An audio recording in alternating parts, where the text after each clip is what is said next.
오늘 저에게 우리에게 주시는 하나님의 은혜의 말씀은 에베소서 3장 1절에서 6절까지의 말씀입니다. 에베소서 3장 1절에서 6절까지의 말씀.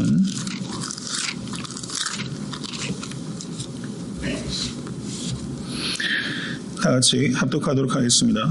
이러함으로 그리스도 예수의 일로 너희 이방을 위하여 갇힌 자 된 나 바울은 너희를 위하여 내게 주신 하나님의 그 은혜의 경륜을 너희가 들었을 터이라. 곧 계시로 내게 비밀을 알게 하신 것은 내가 이미 대강 기록함과 같으니 이것을 읽으면 그리스도의 비밀을 내가 깨달은 것을 너희가 알 수 있으리라. 이제 그의 거룩한 사도들과 선지자들에게 성령으로 나타내신 것 같이 다른 세대에게는 사람의 아들들에게 알게 하지 아니하셨으니 이는 이방인들이 복음으로 말미암아 그리스도 예수 안에서 함께 후사가 되고 함께 지체가 되고 함께 약속에 참여하는 자가 됨이라. 아멘. 하나님의 말씀입니다. 선교를 다녀와서 아무래도 좀 분주한 것 같아요. 그래가지고 몸 상태 정상이 아니어가지고 목이 좀 들으시기가 좀 불편하실 수도 있겠어요. 좀 양해하실 수 있기를 바라고요. 또 제가 수요일날, 주일날은 그냥 제가 그 차이니스 칼라라고 그러나요?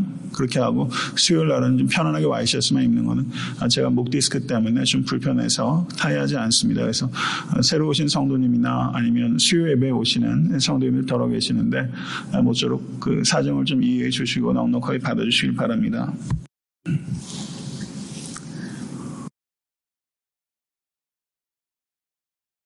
The show must go on 이런 말이 있어요. 그게 무슨 말이냐면 코미디언들은 슬픔이 있어도 쇼는 계속돼야 된다. 그런 얘기인데 목회자의 삶 가운데도 여러 가지 일들이 많은데 설교는 계속돼야 됩니다. 네, 오늘 힘 닿는 데까지 이렇게 준비를 했는데요. 제가 좀 설교하는 데서 좀 자유로워졌어요. 예전에는요, 설교가 굉장히 잘하고 싶더라고요. 근데 요즘은요, 그런 마음 없어요. 하나님 설교에 은혜 좀 부어주세요.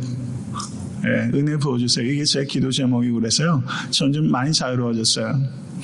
모쪼록 준비가 미흡하다 할지라도 오늘 하나님 안에서 나름대로 진심을 가지고 준비한 설교 말씀을 통해서 꼭 이 말씀이 필요한 성도의 심령 가운데 이 생명의 말씀이 심길 수 있게 되기를 주님을 간절히 축원합니다.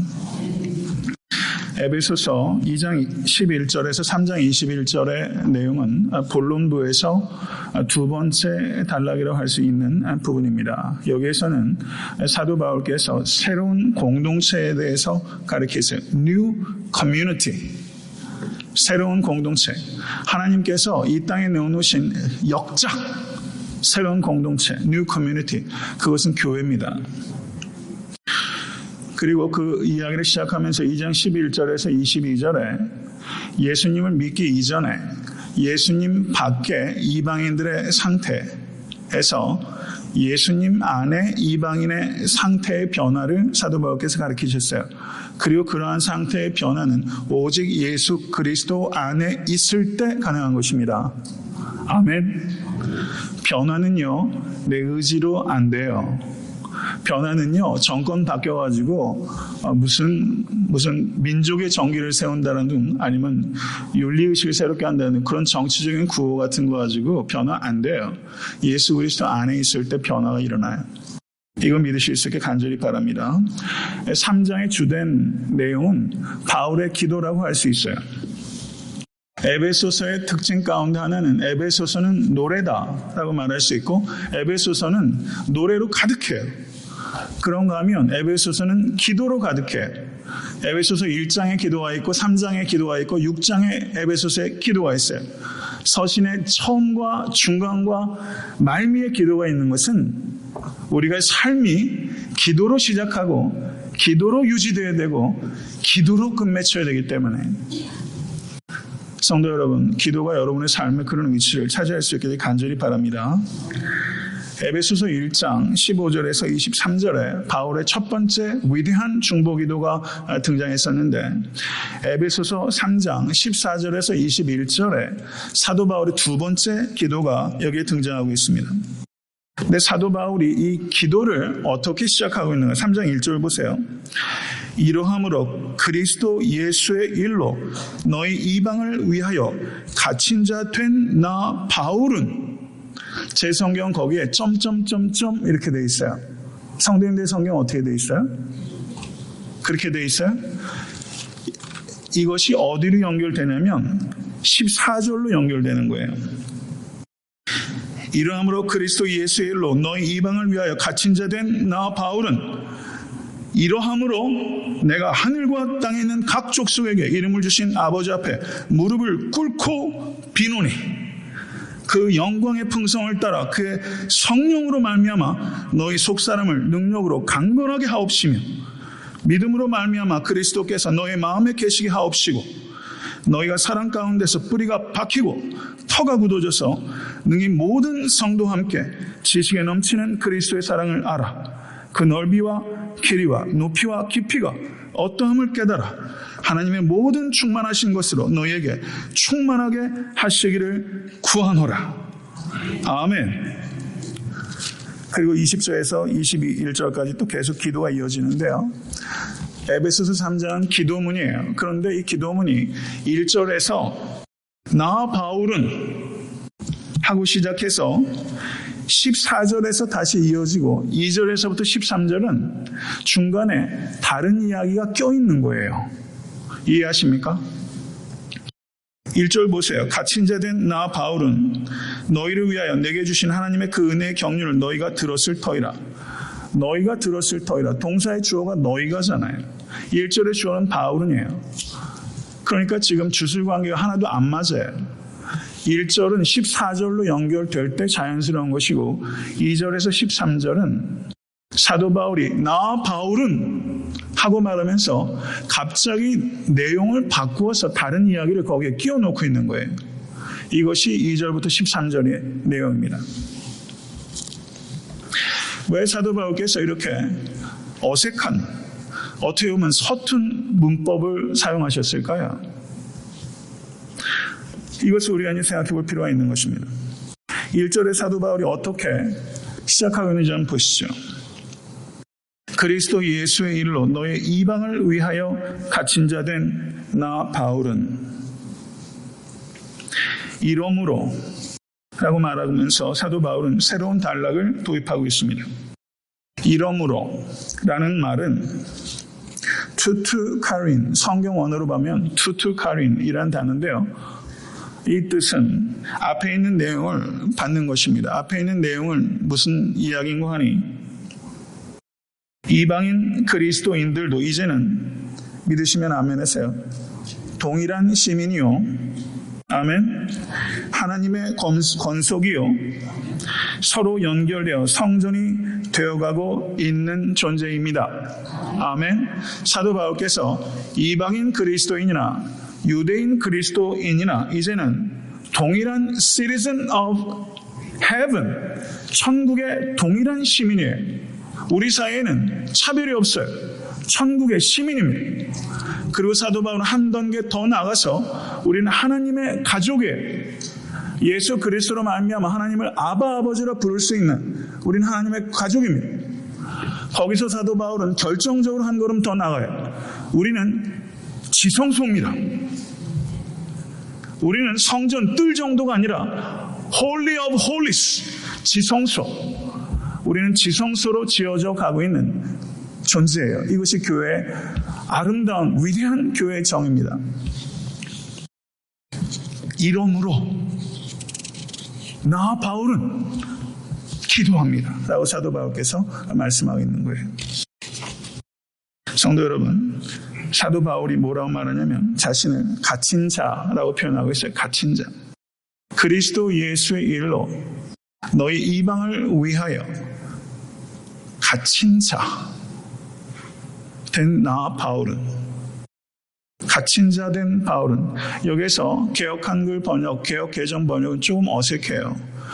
그리스도 예수의 일로 라고 말하고 있죠. 그리스도 예수의 일로. 여기에서 일이라고 번역이 되는데 실제 성경어는 이런 표현은 없어요. 실제 성경 원어는 Ho desmios to Christ 예수. 영어 번역은 The prisoner of Christ Jesus. 예수 그리스도의 prisoner. 예수 그리스도의 포로. 이게 실제 성경 원어가 전달하는 바예요. 소유격이에요. To Christ 예수. 근데 예수 그리스도의 일로라고 의역을 상당히 많이 했어요. 그래서 조금 의미가 정확하게 전달되는데 어려움을 겪는 것 같아요. 영어 번역은 다 직역을 해서 The prisoner of Christ Jesus.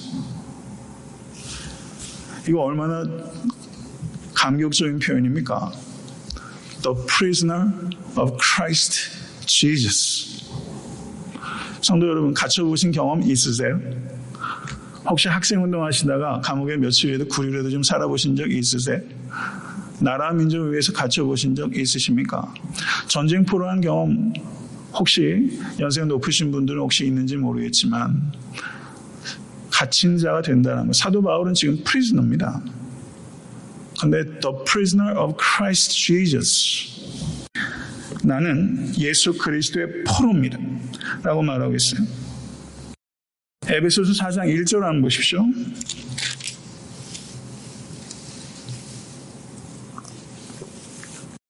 다 같이 읽겠습니다. 그러므로 주 안에서 갇힌 내가 너희를 권하노니 너희가 부르심을 입은 부름에 합당하게 행하며. 여기에서 사도 바울은 자기를 어떻게 다시 표현해요? 주 안에서 갇힌 내가. 3장 1절에서는 Ho desmios to Christ 예수. 근데 4장 1절에서는 Ho desmios en curio. The prisoner of Christ Jesus 라고 말했는데 4장 1절에서는 The prisoner in the Lord 라고 사도 바울이 표현을 살짝 바꾸고 있어요. 에베소서는요 6장으로 구성되어 있는데 에베소서 1장에서 3장까지는 교리에 대해서 말씀하고 있고 4장에서부터 6장까지는 실천적인 권면이 이어지고 있습니다. 그런데 사도 바울이 실천적인 권면으로 전환이 되는 그 분기점에서 주 안에서 갇힌 내가 너희를 권하노니 라고 말하고 있어요. As a prisoner for the Lord. 나는 그리스도를 위하여 갇힌 자로서 여러분에게 권합니다. 라고 말하고 있는 거예요. 사랑하는 성도 여러분, 여기서 갇힌 자라고 했을 때 데스미오스라는 단어 앞에 정관사 호가 붙어 있어요. The prisoner. 이거는 사도 바울이 자신의 정체성을 이해할 때 나는 갇힌 자입니다 라고 이해하고 있다는 거예요. The prisoner. 로마서 1장 14절에 헬라인이나 야만이나 지혜 있는 자나 어리석은 자에게 다 내가 빚진 자라. 사도 바울의 정체성에는요 몇 가지 확고한 의식이 있었어요. 나는 빚진 자입니다. 나는 갇힌 자입니다. 둘 다 얼마나 어려운 일이에요. 그런데 사랑하는 성도 여러분, 담대함은 어디서 나옵니까? The prisoner of Christ Jesus. 예수 그리스도의 포로가 될 때 담대함이 나오고 The prisoner in the Lord. 주 안에 포로가 될 때 담대함이 나오는 것입니다. 여러분, 이렇게 권면하는 목회자 좀 평생에 한 명이라도 좀 보면 참 좋겠죠. 눈이 시원하겠죠. 이렇게 권할 수 있는 목회자 된다면 얼마나 좋겠어요. 성도 여러분, 주 안에 갇힌 내가 라고 말할 수 있는 성도 되십시오. 좁은 길입니다. 그렇지만 이렇게 말할 수 있는 성도 되실 수 있기를 바라요. 나는 The prisoner of Christ Jesus. 이게 우리의 정체성이 될 수 있도록, 이게 사도나 특별한 사람이나 아니면 목회자나 몇 명의 리더들에게 국한되는 것이 아니라 이건 성도들의 꿈이 되어야 돼요. The prisoner of Christ Jesus. 이 표현 꼭 기억하십시오. Ho desmios to Christ 예수. Ho desmios en curio. 사도 바울은요, 저 같은 사람이 감옥에 갇히면요, 나는 the prisoner of Nero. 나는 네로의 포로입니다. 이렇게 말하기가 쉬워요. 얄팍한 사람들은 네로의 포로라고 생각하기 쉽죠. 사도 바울은 지금 외형적으로 볼 땐 네로의 파워에 잡혀 있잖아요. 그런데 사도 바울은요, 자기는 나는 지금 네로에게 사로잡혀 있다고 얘기를 하지 않고 나는 the prisoner of 네로라고 얘기하지 않냐고 the prisoner of Christ Jesus. 사도 바울은 지금 네로의 힘 때문에 사로잡혀 있는 게 아니라 예수 그리스도의 힘에 사로잡혀 있는 겁니다. 성도 여러분, 이러한 관점의 변화를 가지실 수 있게 될 간절히 바라요. 여러분께서 겪고 통과하시는 고난의 의미를요, 나는 네로에게 사로잡혀 있어 라고 볼 것인가, 나는 그리스도 때문에 사로잡혀 있다고 볼 것인가. 사랑하는 성도 여러분, 사도 바울께서 갇힌 자라는 표현을 곳곳에 쓰셨어요. 빌레몬서 1장 1절에 그리스도 예수를 위하여 갇힌 자 된 바울과 및 형제 디모데는 이라고 말했으며, 디모데후서 1장 8절에는 그러므로 내가 우리 주의 증거와 또는 주를 위하여 갇힌 자 된 나를 부끄러워 말고 오직 하나님의 능력을 쫓아 복음과 함께 고난을 받으라. 이렇게 사도 바울께서 위대한 권면을 하고 계신 것입니다. 사도 바울에게 있어서 감옥은 페널티, 징벌이 아니라 프리빌리지, 특권이에요. 그리스도 때문에 감옥에 갇힐 수 있다는 것. 미국에 살면서 그리스도 때문에 감옥에 갇히는 일 없죠. 그리스도 때문에 감옥에 갇힌다는 것은 그리스도 때문에 나를 제한하는 것을 의미하는 겁니다. 내가 힘이 있는데도 그걸 제한하고 내가 할 수 있는데도 제한하는 거예요. 그게 갇히는 거예요. 사랑하면요, 자유를 절제합니다. 믿음은 자유를 주고 사랑은 자유를 제한해요. 사랑으로 자유를 제한하실 수 있는 성숙한 성도 되실 수 있게 되기를 주님을 간절히 축원합니다. 성도 여러분, 제가 수줍음이 굉장히 많은 거 혹시 아세요? 제가 조금만 날씨 좀 쑥스러우면 얼굴이 파래지고 급기야는 이 큰 귀가 다 뻘개집니다. 요즘 제가 좀 덜해졌어요. 제가 수줍음이 굉장히 많아요. 근데 설교할 땐 좀 다르죠. 제가 옛날에는 안 그랬어요. R.A. 토레인 목사님이라는 분 아시죠? 그분 책이 번역이 많이 되고 있어요. 아마 좋아하시는 분들도 많이 계신 것 같아요. 근데 R.A. 토레인 목사님 무슨 얘기를 하셨냐면 이런 얘기를 했어요. 타고난 기질로 보면 사역자가 되기에 저보다 더 부적절한 사람은 없을 것입니다. 저는 유년 시절부터 윤별나게 소심하고 부끄러움을 잘 탔습니다. 사람들 속에서 수줍음 때문에 많이 힘들었고 심지어 설교를 통째로 외운 적도 있습니다. 저도 설교 통째로 외워서 한 적이 있었어요. 몇 년 전에 제가 부목사로 섬길 때 목사님이 출타하셔가지고 아침 1부 예배 설교를 저한테 맡겼는데 그런 기회가 없거든요. 그래서 설교를 열심히 써가지고요, 제가 설교를 통째로 외웠어요. 그걸 외워서 설교를 하는데요, 성도님들이 저를 보면서 혹시 외우다 틀릴까봐 침이 꼴깍꼴깍 넘어가시더라고요. 제가 그런 부담 드리면 안 되겠구나 싶어가지고 그거를 외우려고 안 합니다. 이분도 그렇게 하셨대요. 그런데 이 대목에서 제가 은혜가 되더라고요. 뭐라고 말씀하시냐면, 저는 제가 설교를 하려고 회중 앞에 설 때 바로 제 옆에 하나님께서 계시다는 생각에 사로잡히기 시작했습니다. 제가 할 수 있는 일은 가능한 한 멀찍이 서서 하나님께서 일하시도록 자리를 내어드리는 것뿐입니다. 그때부터 수줍어하지 않기 시작하셨대요. 사랑하는 성도 여러분, 수줍어하시거나 두려워하시는 일들 혹시 계시면요, 그 자리 하나님 옆에 계시다는 것 의식하시고 그 자리 내어드리십시오. 그러면 자유함이 오게 되고요, 자유함이 오게 되면 기쁨이 찾아와요. 자유할 때 기쁨이 찾아와요. 이 놀라운 사실 아닙니까? 그리스도께 사로잡히십시오. 그리스도께 사로잡히시면 세상에 사로잡히지 않아요. 그리스도께 잡히지 않으면 세상에 잡힙니다. 하나님만 두려워하십시오. 그러면 어떤 사람도 어떤 상황도 두려워하지 않게 돼요. 그런데 하나님을 두려워하지 않는 만큼 다른 것을 두려워하게 되는 것입니다.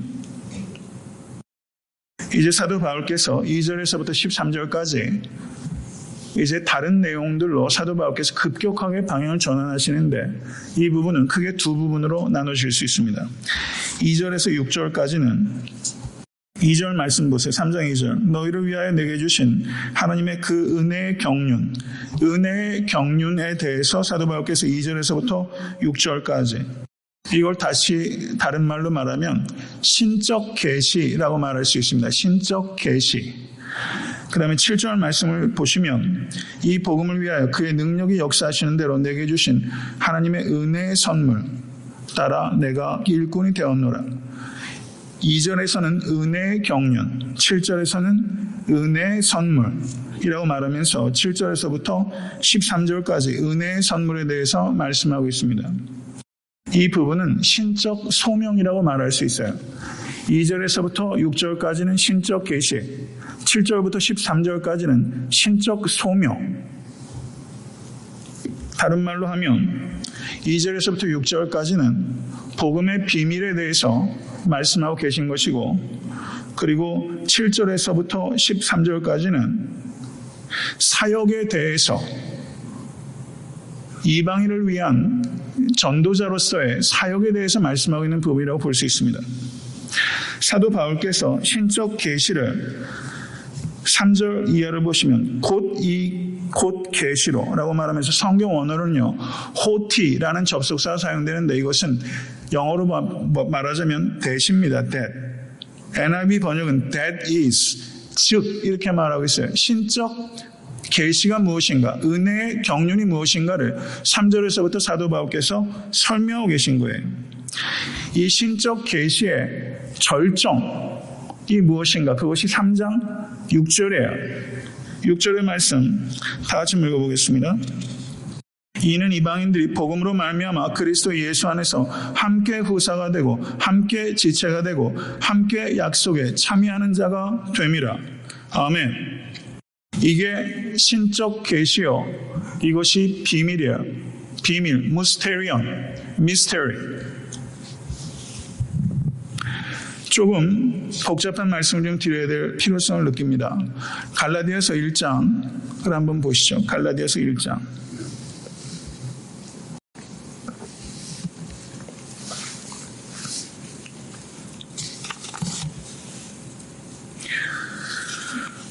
갈라디아서 1장 11절에서 12절 말씀 한번 보시죠. 다 같이 한번 읽어보겠습니다.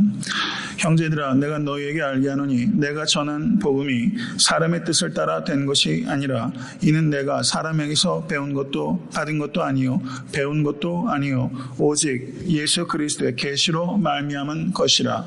아멘. 요즘에 만약에 어떤 목회자가 이렇게 말한다면요, 그건 이단이에요. 하나님의 특별 계시는 완성됐습니다. 이렇게 말하면 안 돼요.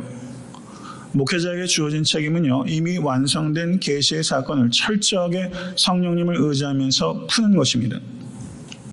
사도 바울께서는 2장 16절에 로마서 2장 16절에 이렇게 말씀합니다.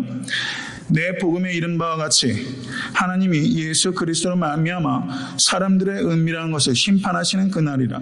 내 복음이라고 말해서 my gospel, 유한겔리온 my gospel이라고 표현했습니다. 로마서 16장 25절에서 26절 상반절에 보셔도 나의 복음과 my gospel, 예수 그리스도를 전파함은 영세전부터 감추었다가 이제는 나타나신 바 되었으며 라고 말하면서 사도 바울께서 신약 성경에 용례가 자주 있지는 않아요. My gospel, 내 복음이란 표현을 사도 바울께서 중요하게 사용하셨습니다.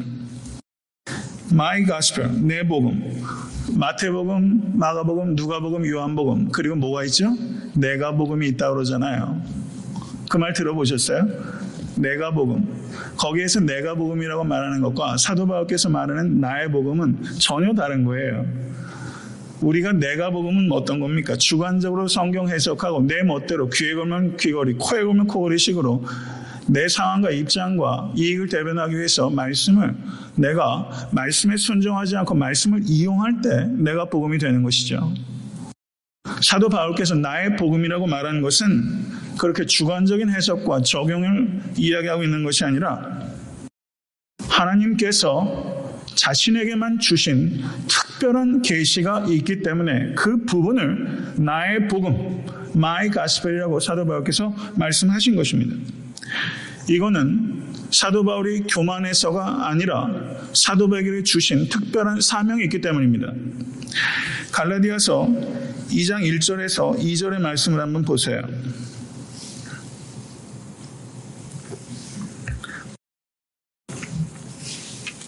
갈라디아서 2장 1절에서 2절의 말씀 다 같이 한번 읽겠습니다. 14년 후에 내가 바나바와 함께 디도를 데리고 다시 예루살렘에 올라갔노니 계시를 인하여 올라가 내가 이방 가운데서 전파하는 복음을 저희에게 제출하되 유명한 자들에게 사사로이 한 것은 내가 다름질하는 것이나 다름질한 것이 헛되지 않게 하려 함이라. 이 말씀 무슨 말씀인지 잘 이해 못하셨죠? 이게 무슨 얘기냐면요, 여기에서 계시를 인하여 올라가 내가 이방 가운데 전파하는 복음을 저에게 제출하되 라고 말하고 있습니다. 복음을 저희에게 제출하되, 저희는 누구냐면요, 그 야고보와 베드로와 요한을 중심으로 한 예수님의 12제자 그리고 예수님의 아우 야고보, 이들에게 사도 바울께서 복음을 제출했다라는 말이에요. 제출하다. 보통 제출하는 것은 어때요? 아랫사람이 윗사람에게 보고하기 위해서 제출하다 이렇게 되는 거죠. 이 뉘앙스가 마치 사도 바울이 숙제검사하는 것 같이 보이잖아요. 그런 뜻 아니에요. 사도 바울이 복음을 제출한 이유는, 번역을 이렇게 했으니까 제가 그냥 제출했다고 표현하겠습니다. 사도 바울이 복음을 증거하면서도 내가 이거 과연 제대로 증거하고 있나? 내가 예수님의 12제자가 아닌데 내가 제대로 증거하고 있나? 스스로 미심쩍었거나 아니면 사도 바울이 지금 14년 동안 증거해둔 복음을 사도들이 조금 보완해 주기를 바랬거나 그런 의도를 가지고 사도 바울이 복음을 제출한 게 아니에요. 사도 바울이 지금 예루살렘에 가서 복음을 제출한 이유는 사도 바울을 곳곳에 가서 선교여행을 통해서 교회를 세우는데 사도 바울을 모함하는 자들이 예루살렘의 사도들과 사도 바울이 다른 복음을 증거하고 있다라고 모함을 하고 있었기 때문에 이 부분이 사도 바울에게 너무나 큰 어려움이었어요. 우리가 출신되게 따지잖아요. 사도 바울은요, 어떻습니까? 예수님의 12제자 아니에요. 그러다 보니까 항상 어파슬십, 사도권을 공격을 받았고 사도 바울이 전하는 복음에 대해서 공격을 받았어요.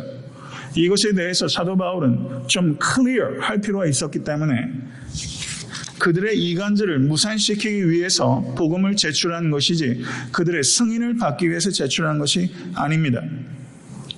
유대주의자들은, 예루살렘 사도들은 높이고 사도 바울은 격하시키는 방식으로 사도 바울이 전하는 복음을 무력화시키려고 했던 것입니다. 성도 여러분, 사탄은요 굉장히 교묘해요. 수가 무궁무진합니다. 예루살렘에 있는 사도들은 그들을 높이면서 그들에게 아첨하고 그리고 그들과 사도 바울을 대립시켜서 이방인에게 전하는 이 위대한 복음, 열방을 구하는 이 복음을 무력화시키려고 하는 사탄의 시도가 있는 거예요. 이것에 대해서 사도 바울께서 무산시켜야 될 필요성을 느꼈기 때문에 지금 간 것입니다. 사도 바울은 자신의 사도권은 다메섹 도상에서 예수 그리스도를 만남으로 주어진 것입니다. 그리고 복음도 하나님으로부터 직접 온 것입니다. 사도 바울의 복음은 신적 오리진을 가지고 있는 거예요. 사람에게서 받은 것도 사람에게 배운 것도 아닙니다. 그렇지만 사도 바울은 예루살렘 사도들과 한 목소리를 내야 될 필요성을 가지고 있었던 거예요. 만약에 거기에서 유대주의자들의 그 계략이 성공해서 이게 이간질이 되게 되면 치명적으로 이방 세계 복음이 증거되는데 결정타를 맞게 되기 때문에 사도 바울은 복음의 일치를 위해서 기꺼이 예루살렘으로 올라가서 12사도들에게 자신의 복음을 제출하고 그 복음이 일치하는 것이라는 것을 드러내기를 원했다는 것입니다. 갈라디아서 2장 6절에서 10절의 말씀을 한번 보세요. 갈라디아서 2장 6절 10절의 말씀.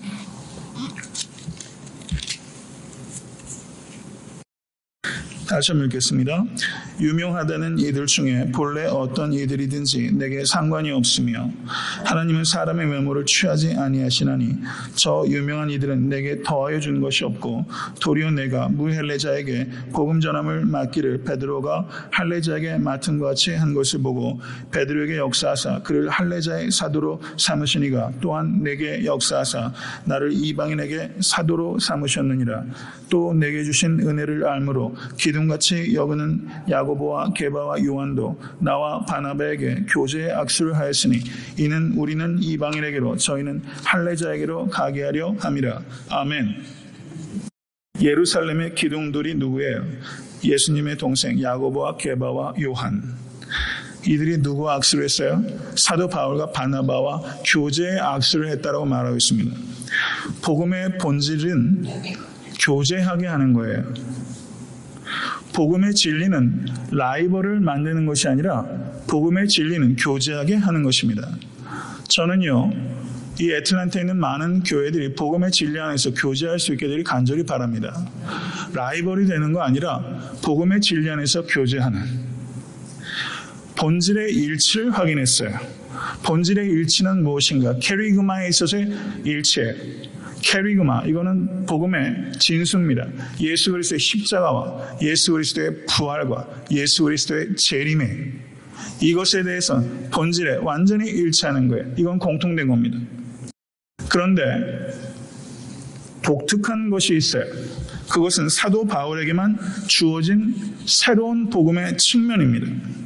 사도 바울에게 주어진 하나님의 직접 계시를 통해서 사도 바울에게 주어진 복음의 새로운 측면은 자유로운 이방인들을 향한 선교와 이방인들은 율법과 유대인의 생활 방식에서 자유롭다라는 것과 유대인과 이방인 신자는 동일한 천국 시민이라는 것, 이것입니다.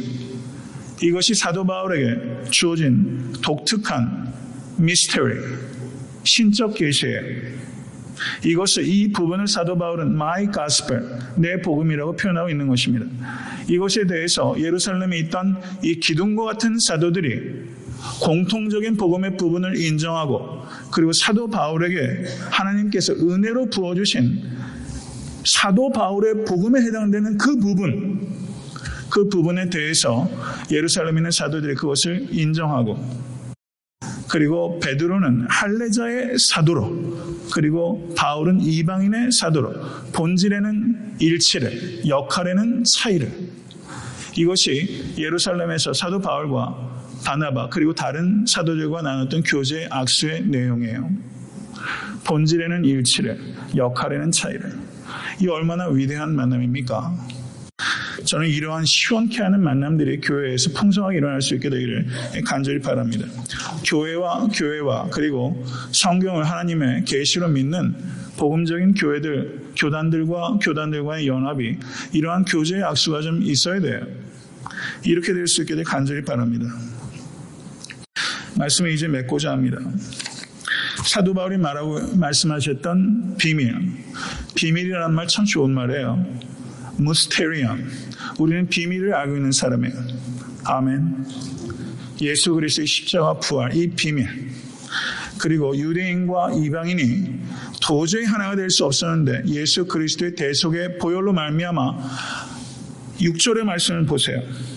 이는 다시 읽습니다. 이방인들이 복음으로 말미암아 그리스도 예수 안에서 함께 후사가 되고 함께 지체가 되고 함께 약속에 참여하는 자가 됨이라. 할렐루야. 이게 복음의 비밀이에요. 함께 후사가 되고 함께 지체가 되고 함께 약속에 참여하는 자가 됨이라. 함께라는 말이 얼마나 강조가 되어 있는지 몰라요. co-heirs, 함께 후사가 되고 co-members, 함께 지체가 되고 함께 약속에 참여하는 자, co-sharers 다 되는 것이죠. 축복을 상속하고 몸의 지체가 되고 같은 약속에 참여하게 되는 것입니다. 제가 한때 좋아했던 책이 있어요. 감옥으로부터의 사색이라는 책입니다. 신영복이라는 교수가 쓴 책이에요. 이 사람이 한국의 정치적인 문제로 연관돼서 27년간 옥고를 치르다가 한국의 지식인들이 많이 탄원하고 시대가 바뀌어서 감옥에서 나왔는데 저는 이 사람을 정치적인 것으로 덧씌우고 싶지는 않아요. 그냥 한 인간으로 바라볼 때 굉장히 배울 게 많은 분이라고 저는 개인적으로 생각이 듭니다. 그런데 이분이 27년 옥고를 치르면서 세상에 나왔을 때 투사가 되어 나오진 않고 철학자가 돼서 나왔어요. 이분이 예수님을 믿는 분인지 아닌지는 저는 잘 모르겠어요. 그런데 이분이 감옥으로부터의 사색이란 책에서 감옥 밖에 있는 가족들에게 편지를 쓴 것을 묶어놓은 서간 문집이 감옥으로부터의 사색이에요. 그런데 재수 씨에게 쓴 글 중에 한 부분이 이런 내용입니다. 제가 그대로 읽겠습니다. 경청하십시오. 없는 사람이 살기는 겨울보다 여름이 낫다고들 하지만 교도소에 우리들은 없이 살기는 더합니다만 차라리 겨울이 좋습니다. 왜냐하면 여름 진역은 자기의 바로 옆 사람을 증오하게 한다는 사실 때문입니다. 모루 누워 칼잠을 자야 하는 좁은 잠자리는 옆 사람을 단지 37도의 열 덩어리로만 느끼게 합니다. 이것은 옆 사람의 체온으로 추위를 이겨나가는 겨울철의 우정과는 극명한 대조를 이루는 형벌 중의 형벌입니다. 자기의 가장 가까이에 있는 사람을 미워한다는 사실, 자기의 가장 가까이에 있는 사람으로부터 미움받는다는 사실은 매우 불행한 일입니다. 더욱이 그 미움의 원인이 자신의 고의적인 소행에서 연유하는 것도 아니고 그 사람의 존재 자체 때문이라는 사실은 그 불행을 매우 절망적이게 만듭니다. 그러나 무엇보다도 우리 자신을 불행하게 하는 것은 우리가 미워하는 대상이 이성적으로 옳게 파악되지 못하고 말초 감각에 의해서 그릇되게 파악되고 있다는 것, 그리고 그것을 알면서도 증오의 감정과 대상을 바로잡지 못하고 있다는 것입니다. 이거 참 귀한 통찰이죠. 이 사람이 예수를 안 믿는데도 안 믿는다면요, 안 믿으시는 것 같아요. 그런데 여름철 징역살이 하면 사람이 사람으로 안 느껴지고 37도의 열덩어리예요. 여러분 혹시 가정에서 남편과 자식들이 그저 37도의 열덩어리처럼, 옆에 있는 성도들이 37도의 열덩어리처럼, 그래서 그 사람이 딱히 무슨 해악을 끼쳐도 아닌데 그저 있는 것 자체, 존재 자체가 불편한 것. 왜 웃으세요? 그렇죠. 우리가 이렇게 살 때 참 많은 것 같아요. 존재 자체를 불편해하는 것. 이성적으로 왜 그렇게 싫은지 파악하려고도 안 하는 것. 말초적인 감각에 의해서 판단해버리고 덮어버리는 것. 저는 여름철 징역살이를 우리가 너무 오래 하고 있는 것 같아요.